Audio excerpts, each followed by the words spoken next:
திமுக தேர்தலுக்கு முன்பு அவர்கள் தேர்தல் அறிக்கையிலே அவர்கள் எலெக்ஷன் மேனிஃபெஸ்டோவில் கொடுத்த வாக்குறுதிகள் 505 வாக்குறுதிகள்.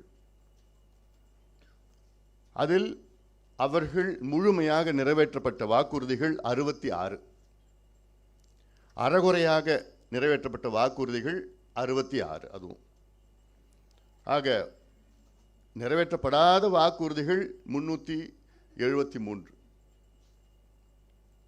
இதில் தொடர்ந்து முதலமைச்சர் ஸ்டாலின் அவர்கள் நேற்று முன்தினம் திமுக 98 விழுக்காடு வாக்குறுதிகளை நாங்கள் நிறைவேற்றிவிட்டோம் என்று ஒரு பொய்யை மீண்டும் மீண்டும் கோயபிள்ஸ் பிரச்சாரம் போன்று சொல்லிக் கொண்டிருக்கின்றார்கள். 98 விழுக்காடு, ஒரு நாளில் 90ன்னு சொல்றாரு, ஒரு நாளில் 100ன்னு சொல்லிட்டாரு. எப்படிதான் 100ன்னு சொல்றாரு? ஒரு முதலமைச்சர் பேச்சு அதெல்லாம். அமைச்சர்கள் சில அமைச்சர்கள் 110. இதெல்லாம் ஏதாவது தமிழ்நாட்டு மக்கள் என்ன அவ்வளோ ஏமாளிகளா?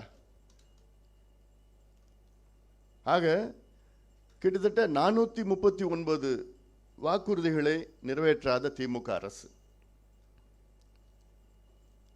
505இல் 439 வாக்குறுதிகளை நிறைவேற்றவில்லை.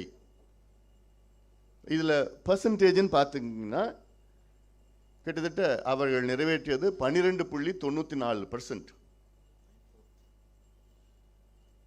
12.94%. சரி, 13% வச்சுக்கங்களேன், 13 விழுக்காடு வச்சுக்கங்களேன்.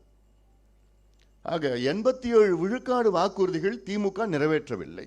இது ஆதாரபூர்வமாக இதில் இருக்கிறது. இதற்கு நாங்கள் எங்கே வேணாலும் நான் வரேன் விவாதம் செய்வதற்கு. பொது மேடையில் முதலமைச்சர் வரட்டும், அவருக்கு நேரம் இல்லைன்னா யாராவது துணையோ வரட்டும், இணை வரட்டும், வேறு அந்த அமைச்சர்கள் வரட்டும், அதிகாரிகள் வரட்டும், கட்சிக்காரங்க யாரோன்னா வாங்க, நான் வரேன். நான் நீங்கள் நிறைவேற்றாத வாக்குறுதிகளை பற்றி விவாதம் செய்வதற்கு நான் தயாராக இருக்கிறேன். எந்த மேடைக்குன்னா நான் வரேன். நான் ஆக வெறும் 13 விழுக்காடு வாக்குறுதிகளை நிறைவேற்றிய திமுக இன்னைக்கு மக்களை ஏமாற்றி முதலமைச்சர் அவர்கள் 98 விழுக்காடு நாங்கள் நிறைவேற்றி விட்டோம், 97ன்னு ஒரு நாள் சொல்றாரு, 98ன்னு ஒரு நாள் சொல்றாரு, 90ன்னு ஒரு நாள் சொல்றாரு. ஏன்னா அவருக்கு தெரியாது, அது பொய். ஆக 87 விழுக்காடு வாக்குறுதிகளை நிறைவேற்றாத திமுக தோல்வி அடைந்து விட்டது. It is the failure of the DMK government.